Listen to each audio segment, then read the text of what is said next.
اللہ اکبر اللہ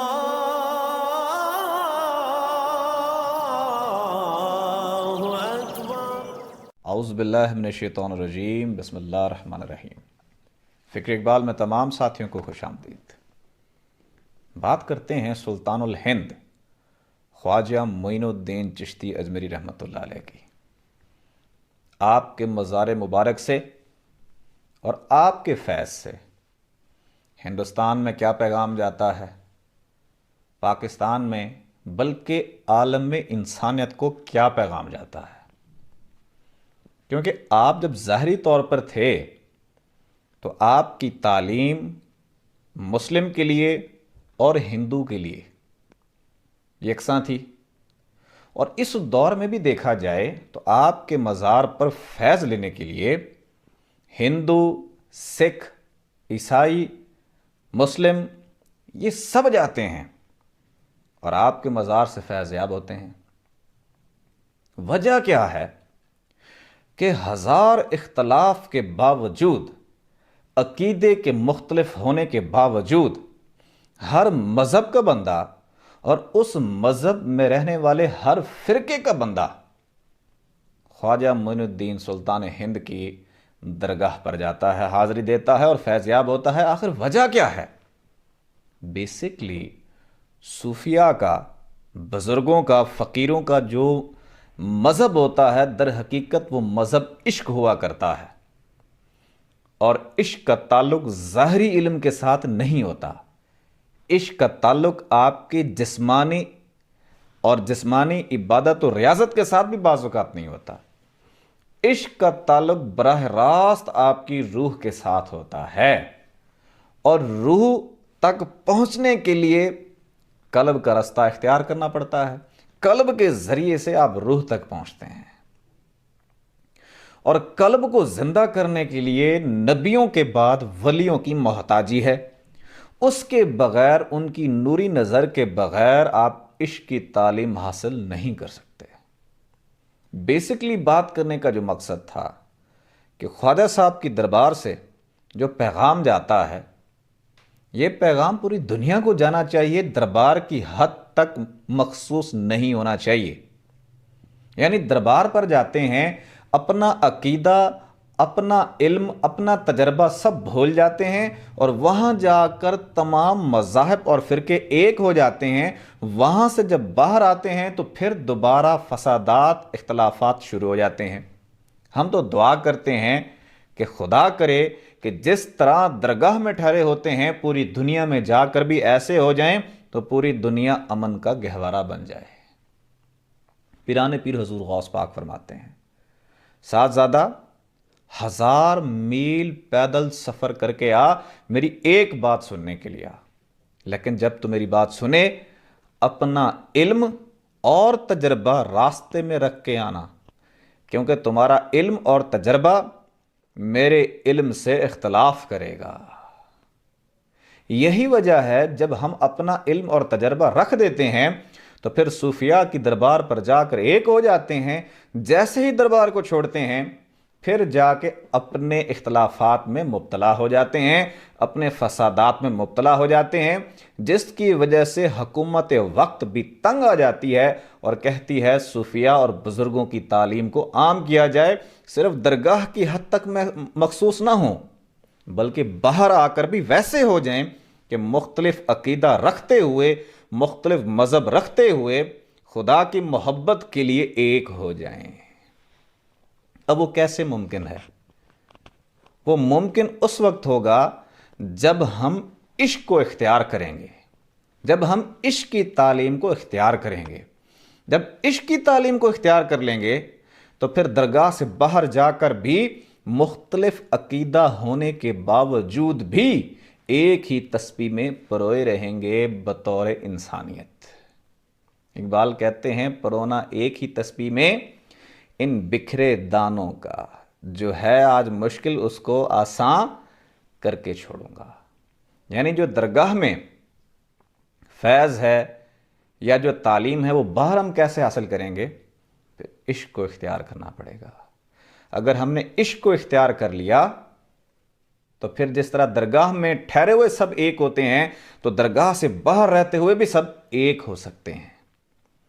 عشق کو اختیار کرنے کے لیے روح کا ذکر کرنا ضروری ہے، روح تک پہنچنے کے لیے ذکر قلب کرنا ضروری ہے۔ اب ذکر قلب کیا ہے؟ ذکر قلب کی ڈیمانڈ یہی ہے کہ 24 گھنٹے میں ایک لمحہ بھی اللہ کی یاد سے غافل نہ ہو۔ حضرت سید سلطان بہو رحمۃ اللہ فرماتے ہیں جو دم غافل سو دم کافر۔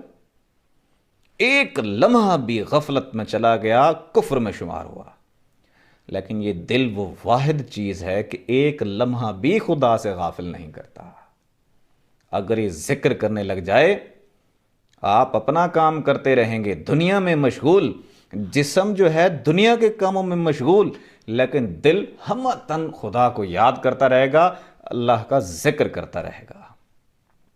آپ اپنے کام کرتے رہیں گے، کام کاج کرتے رہیں گے، دل کی دھڑکن اللہ اللہ کرتی رہے گی، اور محبت کا تقاضا ہی یہی ہے کہ ہر وقت اس کو یاد کیا جائے، صبح و شام یاد کیا جائے، ہر لمحہ ہر گھڑی اس کو یاد کیا جائے۔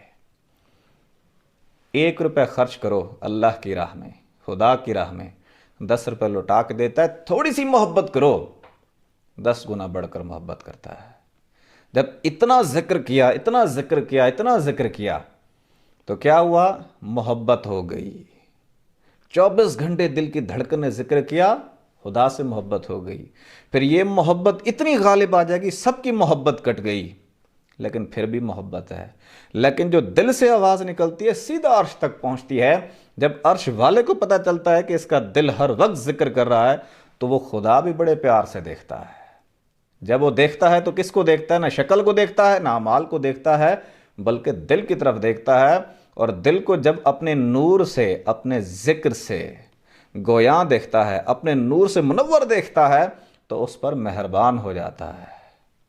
اور جس پر وہ مہربان ہو جائے پھر محبت گئی، عشق آ جاتا ہے۔ جب عشق آ گیا تو پھر خدا سے محبت ہو گئی تو خدا کی مخلوق سے بھی محبت ہو گئی۔ پھر مخلوق کا بھی ادب رکھے گا، احترام رکھے گا، چونٹی پہ پاؤں آنے سے بھی گھبرائے گا کہ یہ بھی خدا کی ہی مخلوق ہے۔ پھر مختلف عقیدہ، مختلف فرقہ، مختلف مذہب ہونے کے باوجود بھی ایک دوسرے کا ادب احترام کرے گا، اور یہی عشق کی تعلیم پوری دنیا میں امن قائم کر سکتی ہے۔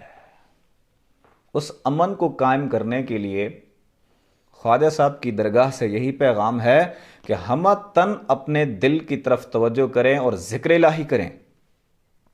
جو خواجہ صاحب کے مریدین ہیں، جو نہیں بھی ہیں، خواجہ صاحب کا تصور کریں، خواجہ صاحب کے روزے کا تصور کریں، اور رات کو سوتے ہوئے شہادت کی انگلی کے ساتھ دل پر لکھیں لفظ اللہ، بڑے پیار سے۔ خواجہ صاحب ضرور آئیں گے، زیارت کرائیں گے۔ خواجہ صاحب نہ آئے تو پھر اس دور میں جس کی اللہ نے ڈیوٹی لگا رکھی ہے دلوں کو زندہ کرنے کی، وہ ضرور پہنچے گا، وہ فقیر کامل ضرور آئے گا، اور آپ کے دل کے اوپر خوش خط لفظ اللہ لکھ کے جائے گا۔ اگر اس نے خوش خط لفظ اللہ لکھ دیا، پولیس کی بیج، پولیس والا، دل پر اللہ کی مہر، تو پھر اللہ والا پھر دنیا کے جس خطے میں بھی بیٹھے ہوں پھر ویسے ہی ہیں جیسے درگاہ میں بیٹھے ہیں۔ مختلف عقیدے اور مذہب ہونے کے باوجود جب خواجہ صاحب کی درگاہ میں ایک ہوتے ہیں تو پھر دنیا کے مختلف خطوں میں چلے جائیں، دل کے اوپر لفظ اللہ لکھا ہوا آیا تو پھر سب مذاہب سے بھی پیار کرے گا، عالم انسانیت سے بھی پیار کرے گا۔ دنیا کو امن کا گہوارہ بنانے کے لیے دل کی تار کو رب سے جوڑ دیں۔ فرقہ واریت، انتہا پسندی کو ختم کرنے کے لیے دل کی تار کو رب سے جوڑ دیں۔ خدا سے محبت کرنے کے لیے اور خدا کی مخلوق سے محبت کرنے کے لیے دل کی تار کو رب سے جوڑ دیں۔ آئیے پرامن پیغام میں شریک ہوں، اس پیغام کو دنیا میں پھیلائیں تاکہ ہر کسی کا دل زندہ ہو، روشن ضمیر ہو اور تمام عالم انسانیت سے پیار کر سکیں۔ آنکھیں بند کریں، توجہ دل کی جانب رکھیں، دھڑکنے محسوس کریں اور ساتھ میں پڑھیں اللہ اللہ اللہ اللہ اللہ اللہ اللہ اللہ اللہ اللہ اللہ اللہ اللہ اللہ اللہ اللہ اللہ اللہ اللہ اللہ اللہ اللہ اللہ لا الہ الا اللہ محمد رسول اللہ. الله